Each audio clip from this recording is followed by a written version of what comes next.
Hello friends, welcome to the fourth lecture of solid state. देखिए, last lecture में हम लोगों ने पढ़ा कि क्रिस्टल यूनिट्स के टाइप क्या क्या होते हैं, और साथ ही हमने पढ़ा कि जो लेटेस्ट पॉइंट होते हैं जैसे कि कॉर्नर्स हुआ, फेस सेंटर हुआ, एज सेंटर हुआ था, बॉडी सेंटर हुआ, इनका कंट्रीब्यूशन क्या होता है। फिर हमने कुछ क्वेश्चंस करने सीखे जिसके अंदर अपने को बताया जा रहा था कि ए और बी कौन कौन से लेटेस्ट पॉइंट पे हैं, तो कंपाउंड का फॉर्मूला कौन सा होगा। ठीक है, अब कंपाउंड के फॉर्मूले के अंदर थोड़े से एडवांस क्वेश्चन आएंगे जिसके अंदर आपको पहले तो ये बताया जाएगा कि ए और बी कहाँ कहाँ पे प्रेजेंट है, फिर ये बताया जाएगा कि उन ए और बी में से कुछ लेटेस्ट पॉइंट में से एटम हटा दिए गए हैं। अब बताओ नया फॉर्मूला कौन सा होता है। तो जो एटम हटा दिए गए हैं तो उनको बोलते हैं रिमूवल क्वेश्चंस। ठीक है, मैंने कहा कि पहले तो लेटेस्ट बनवा दिया आपसे, उसके बाद उसमें से एटम निकलवाएगा और फिर पूछेगा कि अब इसका फॉर्मूला बताओ आप। क्लियर बात सब लोगों को। ठीक है, जैसे फॉर एग्जांपल इसके अंदर जैसे अपने पास एक क्यूब हुआ, इसके अंदर आपसे सारे एटम बोले कि सब कॉर्नर्स पे सारे एटम हैं, फिर बोले कि मान लो ये वाला एटम और ये वाला एटम हटा दीजिए। ठीक है, बोलेगा दो एटम हटा दीजिए, अब बताओ नया फॉर्मूला क्या होगा। या फिर ऐसे बोलेगा आपको कि पहले तो लेटेस्ट बना दिया, अब एक फेस पे से सारे एटम हटा दो, तो जो कॉर्नर हैं वो कॉर्नर वाले भी हट जाएंगे, फेस सेंटर है तो फेस सेंटर भी हट जाएगा इसके अंदर से, और चारों एज है चारों एज भी हट जाएगी। तो उसने बोला कि सारे एटम जो जो इस फेस पे आएंगे सब हटा दो, है ना। ठीक है, ऐसे वाले क्वेश्चन ही करेंगे। क्वेश्चन का नाम होता है रिमूवल क्वेश्चन ना, ध्यान दो। तो क्वेश्चन मैंने आपके लिए बोर्ड पे पहले से लिख रखा है, देखो ध्यान से। क्वेश्चन क्या बोलता है, देखो, in a solid compound A atoms are present at corner. A जो है वो तो कॉर्नर पे है। ठीक है, अब हम साइड में लिखते हैं, देखो कि जो ए जो है ना ये तो है कॉर्नर पे। ठीक है, और B atoms are present at face centre. B है फेस सेंटर पे। ठीक है, अब बोल रहा है then find the formula of the compound if. अब इफ के अंदर चार ऑप्शन है। पहले में इसने बोला कि atoms of any one face are remove, किसी भी एक फेस से सारे एटम आपको हटाने हैं। ठीक है, सबसे पहले बताओ इसके अंदर कि इसका पहले फॉर्मूला क्या बनेगा। देखो सारे कॉर्नर पे है तो कितना होगा, 8 इंटू 1/8 इजिकल टू कितना हो गया, 1 हो गया। और सारे फेस सेंटर पे बी है, इसका मतलब कितना हो जाएगा फॉर्मूला इसका, 6 इंटू 1/2 इजिकल टू कितना हो गया, 3 हो गया। तो फॉर्मूला क्या आ गया, AB3। ठीक है, समझ में आया। ठीक है, अब देखो atoms add on any one face are remove. तो पहले ये समझना पड़ेगा आपको कि एक फेस से अगर एटम हटाओगे तो कितने एटम्स हटेंगे। ध्यान दो, देखो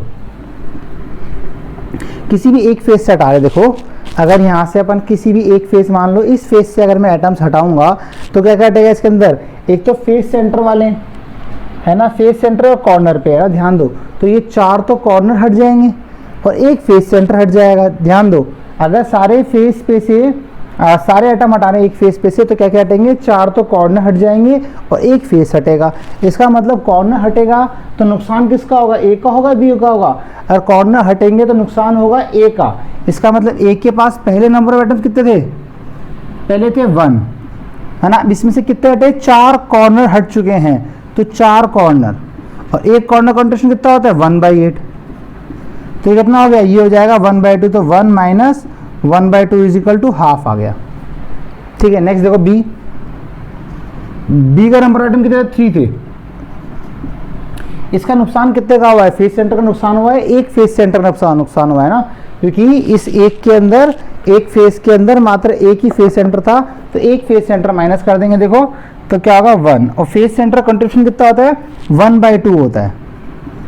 तो कितना हो जाएगा, 1 माइनस 1 माइनस 1/2, 1 माइनस नहीं, यहाँ पे 3 है ना, 3 माइनस 1/2, तो क्या आ जाएगा 6, 6 माइनस 1 5/2।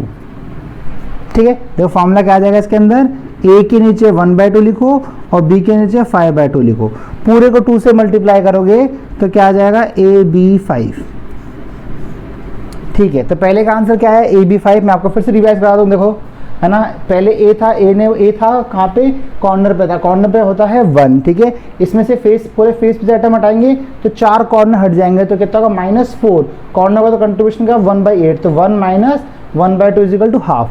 अगर फेस हटाया पूरा तो एक फेस सेंटर बैठेगा, तो क्या होगा, 3 माइनस 1 इंटू 1/2, तो ये हो जाएगा 1/2, और 3 माइनस 1/2 इजिकल टू 5/2, ये हो जाएगा A 1/2 B 5/2। दोनों सबको इसको सिंप्लीफाइड रेशियो में करने के लिए अगर 2 से मल्टीप्लाई करूंगा तो AB5 आंसर आ जाएगा। ठीक है, नेक्स्ट देखिए इसके अंदर, नेक्स्ट बोला है इसने, atoms along one body diagonal are remove. ध्यान दो, बॉडी डायगोनल मतलब यहां से लेके यहां तक, है ना, यहाँ से लेके यहाँ तक। तो एक तो ये वाला एटम हट जाए, एक कॉर्नर ये हटा, एक कॉर्नर ये हटा, क्या इसके बीच में कोई एटम आएगा? क्या यहाँ बीच में तो कोई एटम होगा ही नहीं इसके अंदर, क्योंकि बॉर्डर पे कुछ भी नहीं, फेसेस पर है और कॉर्नर पे है। तो केवल और केवल दो कॉर्नर हटेंगे, इसका मतलब फेस पे से कुछ भी नहीं हटेगा, सिर्फ दो कॉर्नर हटेंगे।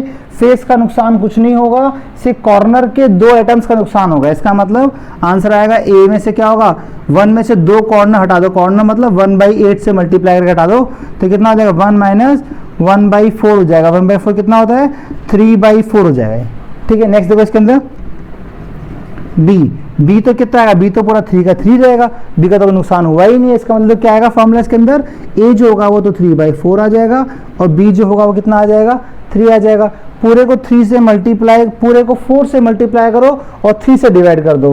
तो देखो अगर मैं सबको 3 से डिवाइड करूंगा तो यहाँ से क्या आ जाएगा, ये ए बी 3 आ जाएगा। पूरे 4 से मल्टीप्लाई करूंगा तो यहाँ से 4 से 4 कट जाएगा, ये 1 आ जाएगा और ये यहाँ से 4 पे आ जाएगा तो क्या आ जाएगा 4, तो आंसर आ जाएगा AB4। अभी ध्यान सुनो, मैंने यहाँ पे क्या किया है, पूरे को 3 से डिवाइड किया तो ये दोनों 3 कट जाएंगे, पूरे को 4 से मल्टीप्लाई किया तो 4 से 4 कट जाएगा, 1 आ जाएगा और यहाँ पे 4 आ जाएगा। ठीक है, चलो दो क्लियर हुए। ये देखो नेक्स्ट देखो, atoms along one face diagonal are removed. देखिए है ना, अब इसका अगर फेस डायगोनल बोलूँ मैं तो ऐसे फेस डायगोनल कैसे होगा, ऐसे होगा, है ना, ऐसे होगा फेस डायगोनल। तो अगर मैं यहाँ से यहाँ पे जाऊँगा, मतलब अगर मैं ऐसे जाऊँगा, ये फेस डायगोनल ना, तो दो तो कॉर्नर हट रहे हैं और बीच का एक क्या हट रहा है, फेस सेंटर हट रहा है। इसका मतलब दो कॉर्नर अगर हटाऊंगा मैं तो ए में से फिर से वही दो कॉर्नर ये वाला हट जाएंगे। 1 माइनस 2 इंटू 1/8 इजिकल टू पहले कितना आया था 3/4, तो यहाँ पे भी क्या आएगा 3/4 आएगा। पर साथ में एक फेस भी हट रहा है इस बार, तो क्या होगा 1 माइनस फेस मतलब कितना 1 इंटू 1/2। ठीक है, तो ये कितना आ जाएगा 1 minus half is equal to half हो जाएगा। ये बहुत बढ़िया। देखो तो फॉर्मूला क्या आ जाएगा, A 3/4 और B क्या आ जाएगा 1/2 हो जाएगा। क्लियर सबको, है ना। अब पूरे को मैं 2 से मल्टीप्लाई, पूरे को मैं 4 से मल्टीप्लाई करता हूँ, तो ये 4 से मल्टीप्लाई करूँगा तो ये 4 से 4 कट जाएगा 3 आ जाएगा, और 4 से मल्टीप्लाई करूँगा तो 2 से कट जाएगा तो 2 आ जाएगा, तो AB2 आंसर आ जाएगा। बोले बात समझ में आई सब लोगों को। अब करेंगे अपन लास्ट। देखो लास्ट में है atoms along one edge are remove. ध्यान दो, एक अगर मैं एज पे से रिमूव करूँगा, मान लो यहाँ से मैंने एक एज पे रिमूव किया तो एज पे तो कोई एटम है ही नहीं, तो एटम कहाँ पे, अगर एज पे रिमूव करूँगा तो केवल दो कॉर्नर पे हैं, तो मतलब सिर्फ और सिर्फ दो कॉर्नर हटेंगे। दो कॉर्नर हटेंगे तो कौन सा अलग केस हो जाएगा, सेम ये वाला केस होगा। इसके अंदर भी क्या था, दो कॉर्नर हटे थे, इसमें भी केवल दो कॉर्नर ही हटेंगे। दो कॉर्नर हटेंगे तो वापस सेम का सेम यही केस होगा। मतलब इसमें क्या होगा, ओनली 2 कॉर्नर जो होंगे वो रिमूव होंगे। ओनली 2 कॉर्नर रिमूव होंगे तो फॉर्मूला क्या आएगा, फिर से AB4 ही आ जाएगा। समझ में आप कैसे करना है इसके अंदर। पहले तो क्या करो, इसके अंदर जो आपका पूरा फॉर्मूला है, पूरा सॉलिड है, वो बना लीजिए, AB3 बना लीजिए। उसके बाद में जो जो एटम ये हटाने के लिए बोले उसको उसमें से माइनस करते जाओ अलॉन्ग विद देयर कंट्रीब्यूशंस। मतलब कंट्रीब्यूशन से मल्टीप्लाई करके फिर उसको माइनस करोगे तो आपका राइट आंसर आएगा। ठीक है, अब इसी क्वेश्चन को थोड़ा सा और एडवांस बनाते देखो कैसे। इस बार अपन ने थोड़ा सा इस क्वेश्चन को चेंज कर दिया।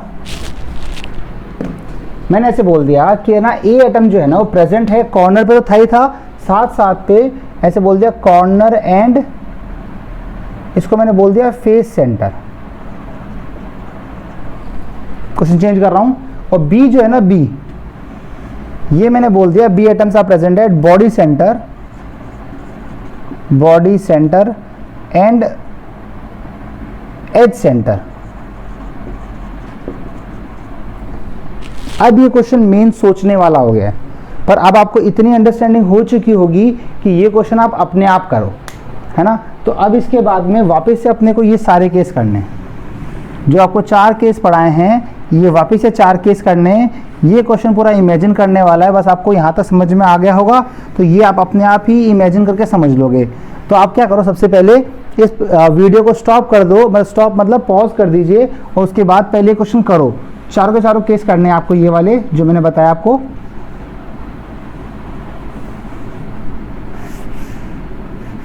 ध्यान दो, है ना। तो मैंने आपको बोला कि पहले आप पॉज करके इनको क्वेश्चन को ट्राई कर लीजिए। इस बार मैंने ए जो एटम है ना, ए को लगा दिया फेस सेंटर पे और as well as on corner, where as B atoms are present at और बॉडी सेंटर एंड और एज सेंटर। ठीक है, तो पॉज कीजिए, उस क्वेश्चन को कीजिए। ठीक है, देखो अगर आपने कर लिया क्वेश्चन को, देखो पहला आप आंसर मैच कर लीजिए, तो सही है गलत है ध्यान दो। अब पहला का ऑप्शन क्या है अपने पास, पहला है atoms on any one face are remove, किसी भी एक फेस से एटम रिमूव करना। तो मैंने क्या कहा था इसको, जब भी ऐसे क्वेश्चन हो तो पहले तो पूरा फॉर्मूला बना लो। देखो तो यहाँ पे पहले पूरा फॉर्मूला बनाते हैं अपन। ए कहाँ पे है, ए कॉर्नर पे है और फेस सेंटर, कॉर्नर पे पूरा कंडीशन 1 रहता है, फेस सेंटर पे 3 रहता है, टोटल ये तो जाएंगे 4 होते हैं। और बी मैंने बोला है इसके अंदर, बी होता है बॉडी सेंटर पे, बॉडी सेंटर पे 1 होता है, एच सेंटर टोटल मिला के कितने होते हैं, 3 होते हैं, तो 4 हो जाएगा। समझना कैसे होता है, बॉडी सेंटर मतलब 1 × 1 प्लस एच सेंटर कितना होता है 12 × 1/4, तो ये कर रहा है 3 + 1 4, तो 4 आ जाएगा। ऐसे यहाँ पे हुआ 1 प्लस, और ये कितना होता है फेस सेंटर कितना होता है 6 × 1/2, तो 3, तो ये 4 आएगा। तो मैंने डायरेक्ट ही लिख दिया इसको। ठीक है, देखो ध्यान से। अब इसने बोला है कि एक फेस पे से सभी एटम रिमूव करने हैं, है ना। देखो अगर एक फेस पे से सभी एटम रिमूव करूंगा, देखो एटम कहाँ मौजूद हैं, फेसेस पे भी है, कॉर्नर पे भी है और एज पर भी है। ठीक है, तो आप यहाँ देखो, आपको जो फेस दिखाई दे रहा है इसमें से 4 तो कॉर्नर जाएंगे, 1 2 3 4, 4 ही एज जाएंगे, 1 2 3 4, और एक क्या जाएगा इसके अंदर, फेस सेंटर जाएगा। ध्यान दो, मतलब इसके अंदर देखा जाए तो 4 तो जा रहे हैं इसमें कॉर्नर, 4 जा रहे हैं इसके अंदर एच सेंटर, और 1 जा रहा है इसके अंदर फेस सेंटर। अब देखो क्वेश्चन, देखो इसके अंदर अगर कॉर्नर और फेस सेंटर जो है ना, ये नुकसान तो होगा ए में से, क्योंकि ए के अंदर है, और जो आपका एच सेंटर है वो नुकसान होगा किसमें से, बी में से होगा। तो इसको माइनस कर दो सिंपल सा। देखो अगर मैं बोलूँगा ए के टोटल एटम कितने थे 4, माइनस इसमें 4 गए कॉर्नर, तो 4 × 1/4, कॉर्नर कितना होता है 1/8 होता है ना, 4 × 1/8, प्लस 1 गया फेस, तो एक फेस 1 × 1/2 चला गया। सिंपल है, इसको देखो। अब देखो कैसे होगा, आगे ये हो जाएगा 4 माइनस ये हो गया आपका 1/2 प्लस 1/2, तो 1/2 1, 4 - 1 कितना हो जाएगा 3 हो जाएगा। ठीक है, अब देखो बी देखो, तो बी में भी क्या है 4 माइनस, इसमें किसका नुकसान हुआ है, इसमें क्या हुआ है 4 एच सेंटर्स का नुकसान हुआ है। और अगर 4 एच सेंटर नुकसान होगा तो क्या होगा 4 × 1/4, और अगर 4 × 1/4 होगा तो ये कितना हो जाएगा 4 - 1, तो ये भी क्या होगा 3, तो फॉर्मूला क्या आ जाएगा A3B3 या फिर AB। बोले बात समझ में आए सब लोगों को, ध्यान समझो बात को। अगर आपने बोला कि एक फेस पे से हटाना, तो 4 तो कॉर्नर हटेंगे, 4 कॉर्नर हटे तो कौन कौन से हटेंगे, 4 4 × 1/4 कर दिया, और एक हटाकर क्या हटेगा इसे फेस सेंटर, तो 1 × 1/2 कर दिया। Where as in B loss किस चीज़ का है, इसके अंदर 4 एजेस का एज सेंटर का, तो 4 × 1/4 को माइनस कर दिया, या 4 - 3 आ जाएगा, 4 - 1 3 आ जाएगा, A3B3 हो जाएगा। A3B3 को अपन AB बोल देंगे सिंप्लीफाइड वर्जन में। ठीक है, नेक्स्ट देखो इसके बाद, नेक्स्ट बोला एक बॉडी डायगोनल पे से सारे एटम रिमूव करने। ध्यान दो, अगर मैं बॉडी डायगोनल बोलूँगा यहाँ से यहाँ तक, है ना, आपके उस कोने, इस कोने से उस कोने को रिमूव करेंगे तो 2 तो कॉर्नर रिमूव हो जाएंगे, और एक बड़ा बीच में क्या होगा बॉडी सेंटर होगा वो भी रिमूव हो जाएगा। मतलब 2 तो यहाँ से जाएंगे, और एक जो इसके बीच में अंदर जो डब्बे के अंदर एटम होगा वो भी जाएगा बॉडी सेंटर के अंदर। तो ठीक है, इसका मतलब देखो बॉडी सेंटर नुकसान तो किस में से होगा, बी में से होगा, और 2 जो कॉर्नर जाएंगे वो नुकसान होगा ए में से होगा। तो ए के टोटल नंबर ऑफ एटम जो थे ना वो तो थे 4। ठीक है, इस 4 में से क्या जाएगा 2 जाएंगे कॉर्नर, तो क्या होगा 2 × 1/8 माइनस कर दो, तो क्या हो जाएगा 4 - 1/4 हो जाएगा 16, और ये जाएगा 15/4।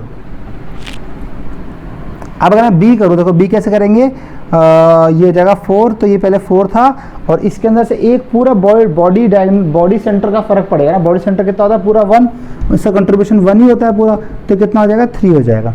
इसको सिंप्लीफाई करोगे तो कैसा आएगा, ए ये 15/4 और बी कितना आ जाएगा, बी आ जाएगा 3 आ जाएगा, है ना। अब इस पूरे को अगर मैं 3 से डिवाइड कर दूँ तो आंसर क्या आ जाएगा, ये आ जाएगा 15 के जगह 3 से डिवाइड कर दूँगा 5/4, और बी आ जाएगा 1। ठीक है, इस पूरे को मैंने कैसे 3 से डिवाइड कर दिया, है ना। अब अगर मैं इसको पूरे को 4 से मल्टीप्लाई कर दूं तो A 5 और B क्या आ गया 4 आ गया। तो आंसर क्या हो जाएगा आपके पास इसके अंदर A 5 और B 4 हो जाएगा। समझ में आपको। नेक्स्ट देखिए, नेक्स्ट अपना है atoms along one face diagonal are remove. देखो अगर वन फेज डायगोनल रिमूव करेंगे तो फेस एंगल पे तो फिर से वही एटम्स आएंगे ना, दो तो आएंगे कॉर्नर वाले और एक आएगा फेस सेंटर वाला। तो कॉर्नर और फेस सेंटर दोनों ही किसका नुकसान है, ए का नुकसान है, बी का कोई नुकसान होगा ही नहीं इसके अंदर ना। तो कैसे बोलोगे, ए जो रहेगा वो रहेगा 4 माइनस 2 तो गए कॉर्नर, तो 2 गए इसके अंदर कॉर्नर और एक क्या गया इसके अंदर फेस सेंटर, तो 1 इंटू 1/2। तो ये कटेगा तो कितना हो जाएगा, 2 कॉर्नर और एक गया फेस सेंटर, ठीक है। तो ये हो जाएगा 4 माइनस ये गया इससे 1/4 है ना, 1/4 प्लस 1/2 करेंगे तो कितना आएगा, ये 3/4 आ जाएगा ये, है ना। देखो 1/4 प्लस 2/4 कर दो 3/4 आ जाएगा। ये 16 माइनस 3 करोगे तो ये आ जाएगा आपका 13/4, है ना। 16 तो 3 करोगे तो क्या आएगा 13/4 आ जाएगा। और इसमें से अगर मैं b, अच्छा बस ये माइनस करना है, और दूसरा b कौन सा हो जाएगा, b तो पूरा 4 का 4 ही रहेगा। देखो आंसर क्या आ जाएगा, a 13/4 और b क्या आ जाएगा 4 आ जाएगा। तो फाइनली इसको सॉल्व करोगे, पूरे को आप 4 से मल्टीप्लाई करोगे तो आ जाएगा a 13 और b 12, ये आपका आंसर आ जाएगा। ध्यान दो, अगर मैंने क्या किया, एक फेस एंगल से रिमूव किया तो 2 तो हट रहे हैं कॉर्नर, एक हट रहा है फेस, तो 2 कॉर्नर हमारे 2 इंटू 1/8 प्लस 1 इंटू 1/2। इस पूरे को सॉल्व करने पे क्या आया, ये आया आपने 1/4 प्लस 1/2, तो क्या हो जाएगा 3/4 आएगा, 4 माइनस 3/4 होगा 13/4 आ जाएगा। ए की वैल्यू तो क्या आ गई 13/4 आ गई, बी की वैल्यू कितने 4 आ गई, पूरे को मैंने 4 से मल्टीप्लाई किया तो आंसर कितना आ जाएगा अपने पास, a 13 b और 12 आ जाएगा, ठीक है। नेक्स्ट देखो, इसके बाद में नेक्स्ट ने बोला है कि atoms along one edge are removed, किसी भी एक एज से, ध्यान दो, अगर मैं एक एज से, देखो ध्यान से, एज से एटम रिमूव करूंगा तो 2 तो कॉर्नर हट जाएंगे और एक बीच में क्या हटेगा, इसका एज सेंटर भी हटेगा, एक एज सेंटर हटेगा और 2 क्या हटेंगे, इससे कॉर्नर हटेंगे, ध्यान सुनना, है ना। तो अगर कॉर्नर्स हटेंगे तो नुकसान है ए का, एज सेंटर हटेंगे तो नुकसान है बी का। ध्यान से देना इसके अंदर, ए का 2 कॉर्नर हटाने हैं तो 4 माइनस 2 इंटू 1/8, तो कितना हो जाएगा 1/4, 4 minus 1/4 is equal to 16 minus 1 15/4।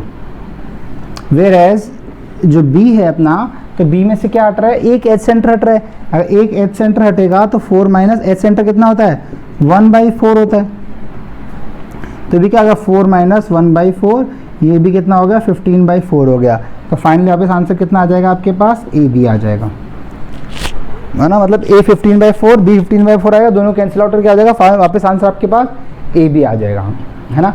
तो आपको ये नए क्वेश्चन कराए मैंने, रिमूवल क्वेश्चंस। इसमें क्या होता है, पहले तो आप पूरा लेटेस्ट बना लो, क्या कंपाउंड क्या बन रहा है ना, a और b का पूरा लेटेस्ट बना लो।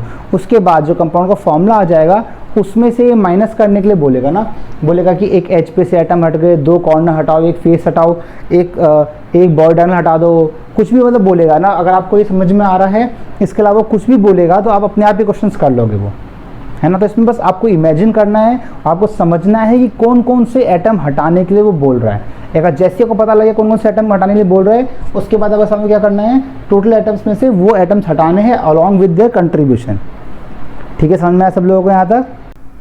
देखो स्टूडेंट्स, जो नेक्स्ट टॉपिक है अपना वो है कोऑर्डिनेशन नंबर। ध्यान दो, तो कोऑर्डिनेशन नंबर क्या होता है, number of atoms touching a particular atom is known as coordination number and the atoms which are touching are known as coordination atoms। ये बात समझ में आप सब लोगों को। देखो समझ लो, फॉर एग्जांपल अगर आप एक लाइव एग्जांपल लो, आप एक बस में चढ़ो, है ना। अब उस बस के अंदर बहुत भीड़ है, भीड़ में से चढ़ोगे आप तो आपके 4-5 लोग टच हो रहे होंगे, तो जो लोग आपको सीधा टच है ना वो आपको कोऑर्डिनेशन नंबर है, और जो लोग टच हो रहे हैं उनको क्या बोलेंगे, कोऑर्डिनेशन पर्सन्स बोलेंगे, कोऑर्डिनेशन एटम्स बोलेंगे, ठीक है। अब समझ लो मैं यहाँ पे चढ़ा हूँ तो ये लोग भी टच है तो कोऑर्डिनेशन नंबर फर्स्ट हो गए। अब उसके बाद जो नेक्स्ट टच है वो कोऑर्डिनेशन नंबर सेकंड, उसके बाद थर्ड है वो कोऑर्डिनेशन नंबर क्या जाएंगे, थर्ड हो जाएंगे। समझ में कोऑर्डिनेशन नंबर क्या होता है, the atoms which are touching, the number of atoms which are touching a particular atom is known as coordination number of that atom. इसका कोऑर्डिनेशन नंबर निकाल रहे हैं अपन, क्लियर बात सब लोगों को। जो टच है उसको क्या बोलेंगे, कोऑर्डिनेशन एटम्स बोलेंगे, ठीक है। दूसरी बात, कोऑर्डिनेशन नंबर का एक नाम और है, इसको बोलते हैं अपन नियरेस्ट नेबर। अगर नियरेस्ट नेबर पूछेंगे तो मतलब वो कोऑर्डिनेशन नंबर ही पूछा गया, इसका मतलब कि आपका जो कोऑर्डिनेशन नंबर है, कोऑर्डिनेशन नंबर जो है इसको वो नियरेस्ट नेबर के टर्म से पूछ सकता है, नियरेस्ट नेबर दोनों पूछेगा, एक ही बात है, ठीक है। अब देखो, तो अपने को कोऑर्डिनेशन नंबर निकालना सीखना है, अपन सीखेंगे कि भाई सिंपल क्यूब में कैसे निकालते हैं, बॉडी सेंटर में कैसे निकालते हैं, फेस सेंटर में कैसे निकालते हैं। फर्स्ट कोऑर्डिनेशन नंबर कैसे निकालेंगे, सेकंड कैसे निकालेंगे, ये सबका फर्स्ट सेकंड थर्ड वो सीखेंगे। देखो इसका एक बहुत ही सिंपल ट्रिक है ना। सबसे पहले आप मुझे देखो सबसे पहले आप मुझे बताइए first simple cubic unit cell, ध्यान दो, है ना। अब अपन एक क्वेश्चन करेंगे सबसे पहले, उसके बाद आगे बढ़ेंगे। देखो क्वेश्चन क्या है इसके अंदर, आपसे बोला कि एक आपको क्यूब बना के दिया गया,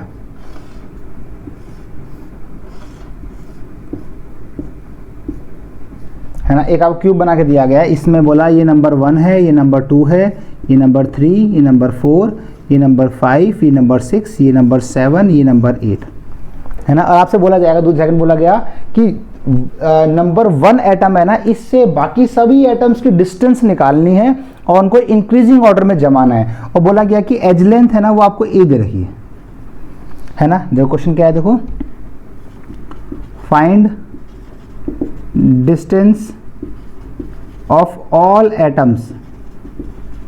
atoms from first and arrange them in increasing order. बहुत बढ़िया, ठीक है। देखो कैसे करेंगे इसको। सबसे पहले अपन ने क्या किया, फर्स्ट से निकाल चालू किया ना। देखो तो आपको दिखाई दे रहा होगा जो फर्स्ट से सेकंड जो है ना वो ए डिस्टेंस पे, मतलब वो एज पर है। फर्स्ट से 3 भी कौन एज पर है, ये भी ए डिस्टेंस है, और 1 से 5 भी एज पर है, मतलब ए डिस्टेंस है। अब 1 से 4 जो आएगा ना ये आ गया √2a पे, क्योंकि ये है फेस डायगोनल, तो सेकंड पे चला गया ना। तो सबसे कम डिस्टेंस पे अगर आप निकालोगे तो 2 वाला, 2, 5 और 3, ये तीनों सबसे कम डिस्टेंस पे है जो है ए डिस्टेंस पे। उसके बाद में जो है, उसके बाद में है 4 वाला, 4 वाला भी फेस डायगोनल पे है, 7 वाला भी फेस डायगोनल पे है, और 6 वाला भी फेस डायगोनल पे है। ये हो गया √2a डिस्टेंस पे, ठीक है। और लास्ट जो आ गया वो हो गया 8th वाला, तो 8th वाला जो होगा वो किस पे होगा, √3a डिस्टेंस पे, ठीक है। तो आपने सबसे पहले क्या किया, आपने 1 से सबकी डिस्टेंस निकाल ली और सबको इंक्रीजिंग ऑर्डर में जमा दिया। अब मैं आपको एक शॉर्टकट बताने वाला हूं, देखो ध्यान दो। देखो शॉर्टकट क्या है, डिस्टेंस और यहां पे लिख रहा हूं मैं कोऑर्डिनेशन नंबर। ध्यान दो, अगर आपके डिस्टेंस a या a/2 आया तब कोऑर्डिनेशन नंबर रहेगा हमेशा 6। अगर डिस्टेंस √2a या a/√2 आया तो कोऑर्डिनेशन नंबर हमेशा रहेगा आपके पास 12। और अगर आपके डिस्टेंस √3a या √3a/2 आया तो कोऑर्डिनेशन नंबर रहेगा हमेशा आपके पास 8। मैं आपको ध्यान दो, इसका मतलब डिस्टेंस जब भी a या a/2 का फैक्टर आएगा, इसका मतलब क्या हो जाएगा, वो आपका रहेगा कोऑर्डिनेशन नंबर 6, √2 का फैक्टर आएगा 12, √3 का फैक्टर आएगा, इसका मतलब 8। अब देखो अगर आप यहाँ चेक करो तो सबसे कम डिस्टेंस पे कौन सा है, a। इसका मतलब अगर आपका कोऑर्डिनेशन नंबर 1 की बात की जाए, कोऑर्डिनेशन नंबर 1 और नियरेस्ट नेबर a की बात होता है ना, ये क्या हो जाएगा आपके पास, a डिस्टेंस है, a डिस्टेंस मतलब 6। कोऑर्डिनेशन नंबर 2, अब कोऑर्डिनेशन नंबर 2 को बोलते हैं next to nearest neighbour, nearest neighbour का नेक्स्ट, तो ऐसे बोलेंगे नेक्स्ट टू नियरेस्ट नेबर। और ये कितना आ जाएगा, सेकंड है √2, तो √2 का फैक्टर आएगा, √2 का फैक्टर मतलब 12 आ जाएगा, ठीक है। थर्ड आ गया अपने कोऑर्डिनेशन नंबर 3, है ना, इसको बोलेंगे नेक्स्ट टू नियरेस्ट नेबर, मतलब नियरेस्ट नेबर के नेक्स्ट टू नेक्स्ट की बात चल रही है ना। तो कोऑर्डिनेशन नंबर 3 जो रहेगा ये कितना आ जाएगा अपने पास, √3 का फैक्टर, इसका मतलब ये आ जाएगा 8। क्लियर बात सब लोगों को। तो अपन क्या है, अपन यहाँ पे 3 कोऑर्डिनेशन नंबर निकालने सीख लिया। आपने जितने भी नीट में एग्जाम्स में क्वेश्चन आए हुए मैक्सिमम आपसे 1 या 2 तक ही निकालने पूछा, जितना भी तक पूछा गया है, ठीक है ना। तो अपन यहाँ पे तीनों निकालने सीख लिए। फर्स्ट क्या आएगा, a का फैक्टर मतलब 6, √2 का फैक्टर इसका मतलब 12, √3 का फैक्टर इसका मतलब क्या आएगा 8 आएगा। अब अपन इसकी बात सीखेंगे, सेकंड सेम का सेम ट्रिक सीखेंगे कि बॉडी सेंटर का कैसे निकालता है। देखिए इसके अंदर फटाफट से,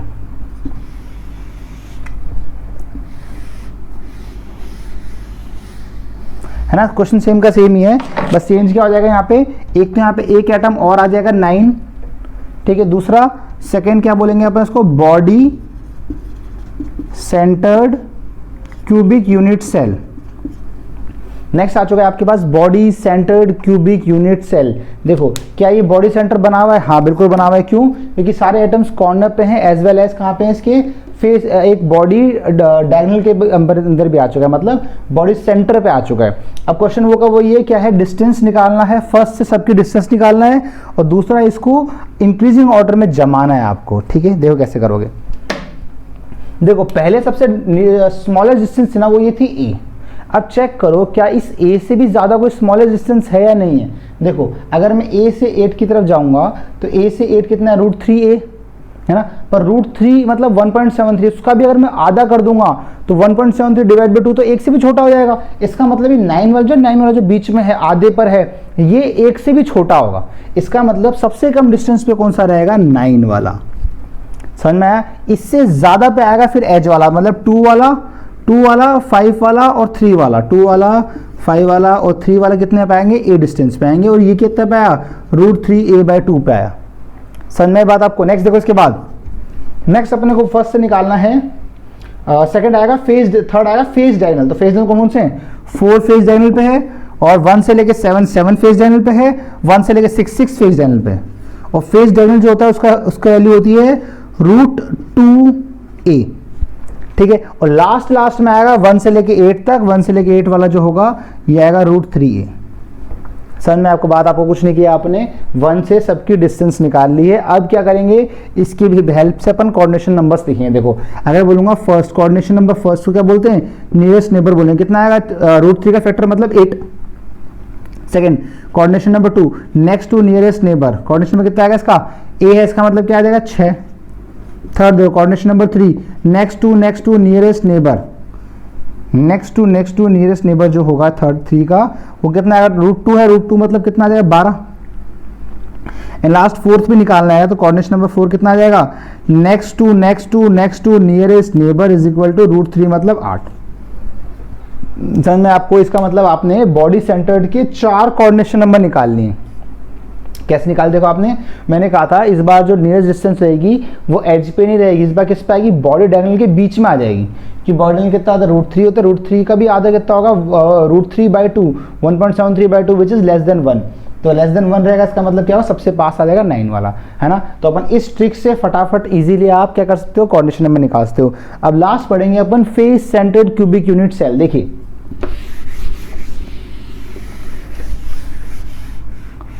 अब ये चीज़ें ना, ये आपके भी एनसीईआरटी में नहीं है, पर मैंने आपको कहा है कि कुछ चीज़ें अपन एक्स्ट्रा पढ़ेंगे जो काम की है ना। अपन अपना जो सीरीज़ का नाम है मास्टर द एनसीईआरटी, इसका मतलब ये नहीं है कि अपन एनसीईआरटी तक ही सीमित रहेंगे। इसका मतलब ये है कि एनसीईआरटी तो मास्टर हो ही जाएगी साथ साथ में, और साथ साथ में कुछ जो टर्म्स एनसीईआरटी में सीधे लिखे हुए हैं उनको अपन पहले बेस बना के डिटेल में पढ़ के फिर उस पर अटैक करेंगे, ताकि वो आपको ढंग से समझ में आ जाए, उस पर मास्टरी कर लो आप, है ना। इसलिए इसका नाम रखा गया है मास्टर द एनसीईआरटी। ध्यान दो नेक्स्ट, है ना। नेक्स्ट अपना है थर्ड है अपने पास face centred cubic unit cell. ध्यान दो, देखो तो मैं एक फेस सेंटर बनाता हूं, पहले एक क्यूब बनाएंगे। फेस सेंटर का मतलब क्या होता है कि सारे एटम जो रहेंगे सारे रहेंगे कॉर्नर्स पे, और क्या रहेंगे, corners as well as on each face. Total number of faces are 6, top bottom left right front back. सही है, ध्यान दो। इसके बाद देखो, अब देखो इस बार क्या है ना, मैं कॉर्नर नहीं उठा रहा हूं, है ना। फॉर सिंप्लीफाई करने के लिए मैंने उठाया ये वाला एटम, है ना, मैंने उठाया ये वाला एटम। अब इस एटम से नियरेस्ट डिस्टेंस जो होगी वो यहां से ये कॉर्नर होगा, क्योंकि ये पूरा कितना √2a है, √2a का भी आधा कितना होगा, √2a/2 मतलब 1.414 डिवाइड बाई 2, तो बहुत छोटा हो जाएगा, है ना। तो इसका मतलब सबसे नियरेस्ट डिस्टेंस जो आएगी वो ये आएगी, ये रहेगा √2a/2। इसका मतलब कोऑर्डिनेशन नंबर 1 मतलब नियरेस्ट नेबर जो आएगा √2 का फैक्टर, इसका मतलब कितना आ जाएगा, 12 आ जाएगा, सिंपल। सेकंड देखोगे, देखो इसके बाद कौन सा लग रहा है पास में आपको, इसके बाद ये भी √2 पे है, ये भी √2 पे, ये भी √2 पे, है ना है। इसके बाद अगर आप ये चेक करोगे ये वाला, तो ये वाला भी सेम डिस्टेंस पे ही है, ये वाला जो एटम है ये सेम डिस्टेंस। देखो ऐसे आओगे तो यहाँ से a/2, तो ये करोगे तो ये √2a/2 मतलब सेम डिस्टेंस पर ही है।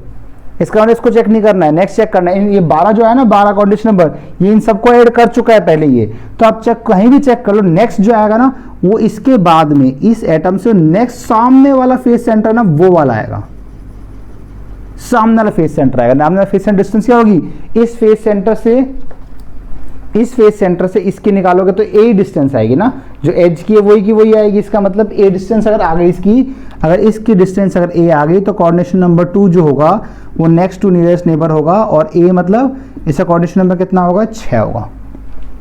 समझ में आपको? इसका मतलब आपने इसकी हेल्प से कोऑर्डिनेशन नंबर्स निकालना सीखे। अपने को बस क्या याद रखना है, ये शॉर्ट ट्रिक याद रखनी है आपको, है ना। ये जो इंपॉर्टेंट शॉर्ट ट्रिक बताई गई है आपको, बस ये चीज़ याद रखनी है। अगर आप ये याद रख लोगे तो आप इजीली क्या कर सकते हो, कोऑर्डिनेशन नंबर निकाल सकते हो। अब और भी आगे जो कोऑर्डिनेशन नंबर्स आएंगे वो अपन आगे पढ़ेंगे। यहाँ पे आपको कोऑर्डिनेशन नंबर की बेसिक नॉलेज मिल चुकी है कि कोऑर्डिनेशन नंबर क्या होता है। Number of atoms touching a particular atom is known as coordination number, and the atoms which are touching is known as coordination atoms, है ना। उसको बोलते हैं फर्स्ट कोऑर्डिनेशन नंबर, उसको बोलते हैं नियरेस्ट नेबर भी बोलते हैं ना। सेकंड कोऑर्डिनेशन नंबर क्या हो जाएगा, next to next nearest neighbour, है ना। शॉर्ट ट्रिक क्या है, अगर डिस्टेंस अगर आपका ए है तो कितना हो जाएगा, अगर ए का फैक्टर है इसका मतलब आ जाएगा आपके पास 6, अगर √2 का फैक्टर है तो 12, और √3 का फैक्टर इसका मतलब क्या आ जाएगा आपके पास 8 आ जाएगा। स्टूडेंट्स अब जो नेक्स्ट टॉपिक है वो है अपने पास इंटरस्टिशियल वॉइड्स, मतलब आपने को बात पढ़ना है कि वॉइड्स होते क्या हैं, कितने टाइप्स के होते हैं, कहाँ पे यूज आएंगे, ये अपन आगे आगे टॉपिक पढ़ेंगे। यहाँ पे से अपने को ये पढ़ना है कि इंटरस्टिशियल वॉइड्स होते क्या है। तो नेक्स्ट टॉपिक जो अपने पास है वो है इंटरस्टिशियल वॉइड्स, है ना। ये क्या होता है, ये बेसिकली गैप्स होते हैं ना, gaps formed between the touching atoms is known as interstitial voids. मतलब नॉर्मल सी बात है, gaps formed between the touching atoms, touching atoms, इनको क्या बोलेंगे अपन, इंटरस्टिशियल वॉइड्स बोलेंगे। अब देखेंगे अपन कि इंटरस्टिशियल वॉइड्स जो होते हैं कितने टाइप्स के होते हैं। तो मैं आपसे बोलूं अगर वॉइड्स है ना, तो वॉइड्स मेजरली 2 टाइप्स के होते हैं। एक तो होता है प्लेनर वॉइड्स, और एक होते हैं नॉन प्लेनर वॉइड्स। मतलब अगर 2D में रहेगा, अगर सेम प्लेन पे ही रहेगा तब तो बोलेंगे उसको प्लेनर वॉइड, और अगर वो 3D बनता है ना, 3D बनेगा तो उसको क्या बोलेंगे, नॉन प्लेनर वॉइड बोलेंगे। समझ में आया सबको यहाँ तक बात? ठीक है। अब देखो जो प्लेनर वॉइड ना, ये आगे 2 टाइप्स के होते हैं। एक तो होता है ट्रायगोनल वॉइड, एक होता है स्क्वायर प्लेनर वॉइड, है ना। अगर बात की जाए नॉन प्लेनर की, तो नॉन प्लेनर जो वॉइड्स होते हैं ये आगे फर्दर 3 टाइप्स के होते हैं। एक होता है टेट्राहेड्रल वॉइड्स, एक होता है ऑक्टाहेड्रल वॉइड्स, और थर्ड होता है क्यूबिक वॉइड्स, है ना। तो आपको मैंने बताया कि वॉइड्स जो होते हैं वो 2 टाइप के होते हैं, एक होता है प्लेनर, एक होता है नॉन प्लेनर। फिर बताया कि प्लेनर के अंदर 2 टाइप्स के होते हैं, कौन से होते हैं, ट्रायगोनल होता है, स्क्वायर प्लेनर होता है। वैसे ही नॉन प्लेनर के अंदर 3 टाइप्स के होते हैं, टेट्राहेड्रल, ऑक्टाहेड्रल और क्यूबिक होता है। ठीक है, आप समझेंगे कि ये होते कैसे कैसे हैं। देखो अगर ट्रायगोनल की बात की जाए तो ट्रायगोनल देखो, ट्रायगोनल एक ही प्लेन पे 3 एटम रखे जाए, मान लो तीनों एक दूसरे के टच हैं। एक ही प्लेन पे अगर 3 एटम रखूंगा, तीनों टच एक दूसरे के, तो इसके बीच में जो वॉइड बनेगा ना, ध्यान दो, इसके बीच में जो ये वॉइड है ना, यहाँ पे जो वॉइड बना है इसको बोलेंगे ट्रायगोनल वॉइड, है ना। टीवी मत बोलो कि टीवी से आप कंफ्यूज हो गए, आपको लगेगा टेट्राहेड्रल वॉइड, इसको बोलेंगे आप अपना ट्रायगोनल वॉइड।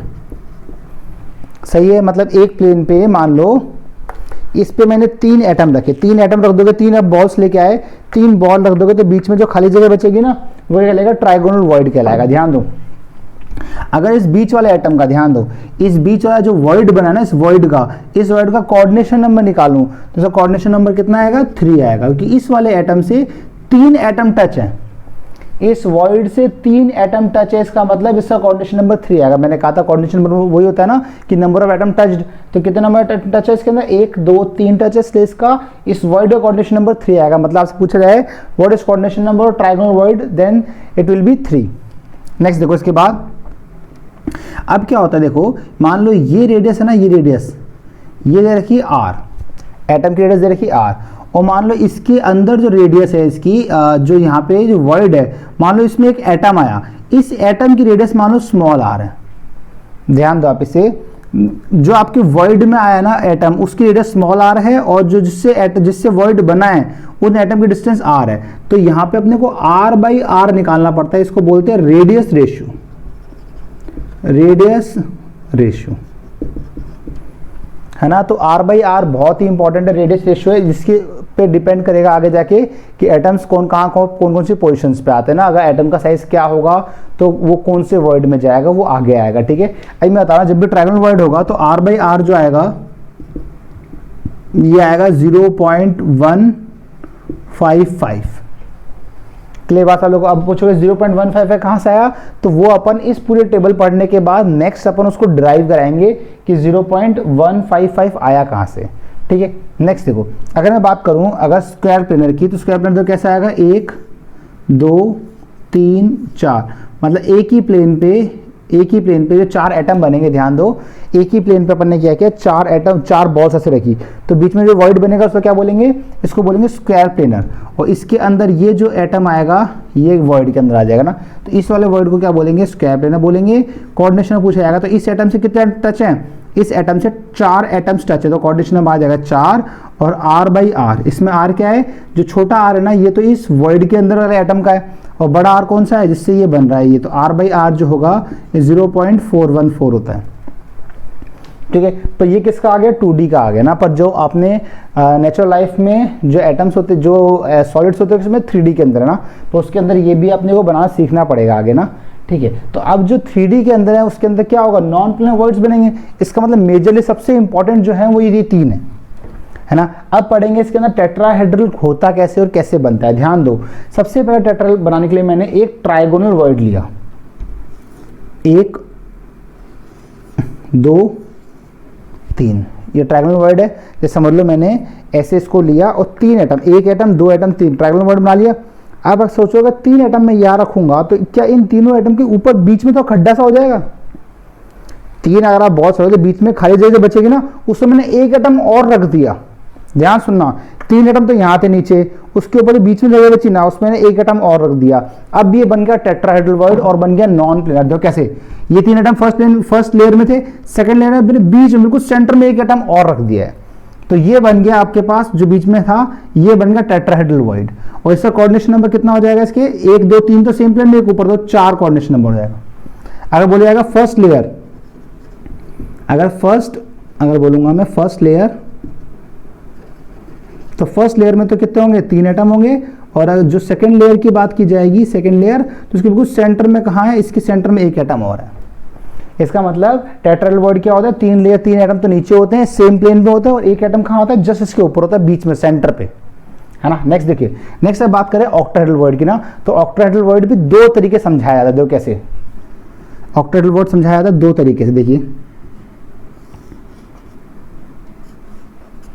ध्यान समझना। देखो सबसे पहले समझाया जाएगा, सपोज आपके पास ट्रायंगल वॉइड से बनता है, प्लेन स्क्वायर से बनता है, ट्रायंगल से बनाते हैं अपन।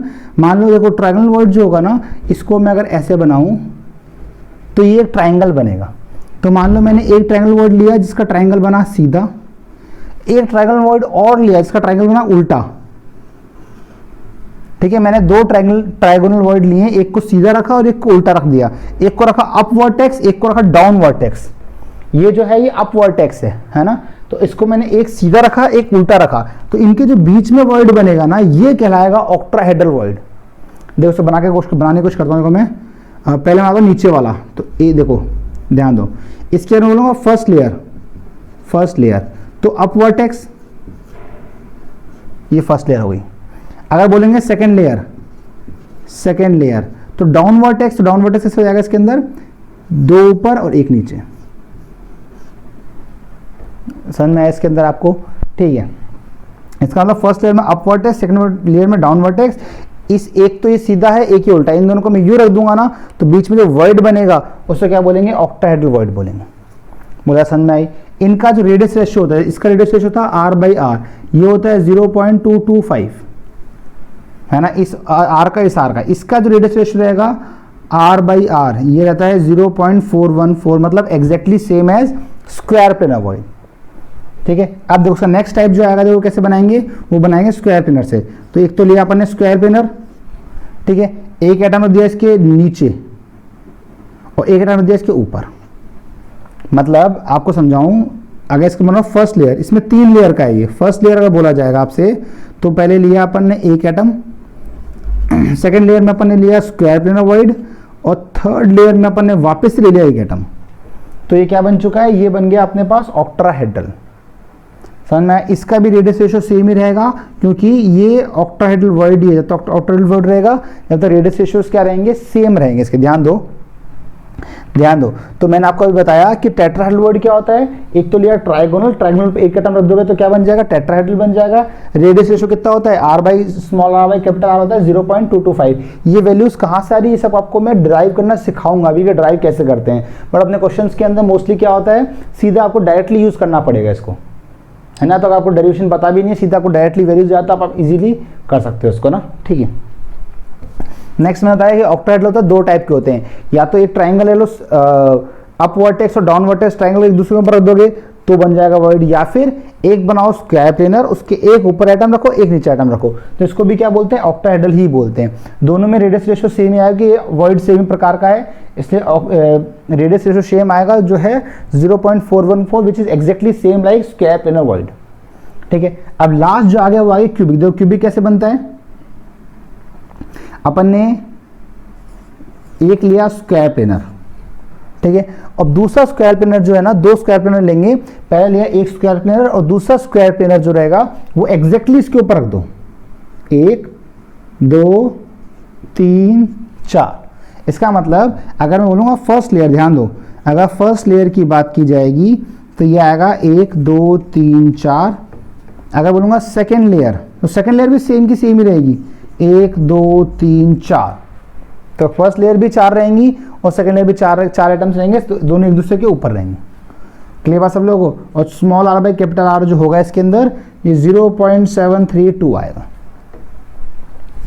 समझना है सब लोगों को। तो यहाँ तक ये अगर आपको पूरी नॉलेज है तो आप आराम से क्वेश्चंस कर सकते हो। इनको कहाँ कहाँ पे यूज़ करें, कहाँ कहाँ आगे चीज़ें बनेंगी, ये आपको समझ में आना चाहिए, जो बहुत ही इंपॉर्टेंट है, जिसपे ही क्वेश्चंस आते हैं मेजरली, है ना। ये वर्ड्स आपको बता दिया, वर्ड्स आपको फिंगर टिप्स पे याद होने चाहिए। आपको बताया है कि वर्ड्स 2 प्रकार के होते हैं, प्लेनर नॉन प्लेनर। प्लेनर में कौन कौन से होते हैं, 2 प्लेनर 2 होते हैं, एक तो ट्राइगोनल एक स्क्वायर प्लेनर। ट्राइगोनल का रेडियस रेशियो होता है 0.155 और जो स्क्वायर प्लेनर होता है 0.414। फिर बनते हैं नॉन प्लेनर में 3 बनते हैं, एक बनता है टेट्राहेड्रल, ऑक्टाहेड्रल और क्यूबिक, है ना। टेट्राहेड्रल जो बनता है इसका रेडियस रेशियो होता है 0.225।